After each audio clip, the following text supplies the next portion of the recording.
Hey! My name is Cody. I am a digital presenter for the PartsIPS.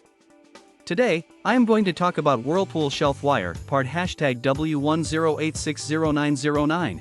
Whirlpool SHELF-WIRE, part #W10860909 is a replacement shelf wire for Whirlpool refrigerators. It is a genuine OEM part and is made of durable metal. This shelf wire is used to support the shelves in the refrigerator and helps keep them in place. It measures approximately 22 inches long and 1 inch wide. The part number W10860909 can be used to replace any broken or damaged shelf wire in Whirlpool refrigerators. This part is easy to install and comes with instructions for installation. This part fixes the following symptoms. This part is a wire shelf for a Whirlpool refrigerator. It does not fix any symptoms, but it can be used to replace a damaged or missing shelf in the refrigerator. Here is how you install this part.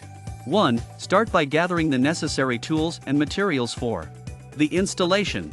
You will need a drill, a screwdriver, a level, and the shelf wire kit, part #W10860909.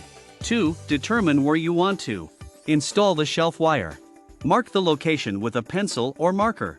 3. Using the drill, make 2 pilot holes in the wall at the marked location. Make sure they are level and spaced correctly for the shelf wire kit. 4. Insert wall anchors into each of the pilot holes and secure them with screws. 5. Place the shelf wire kit onto the wall anchors and secure it. You can buy this part from www.PartsIPS.com. Click on product link in video description or search with part number on www.PartsIPS.com. Visit www.PartsIPS.com to order residential appliance parts.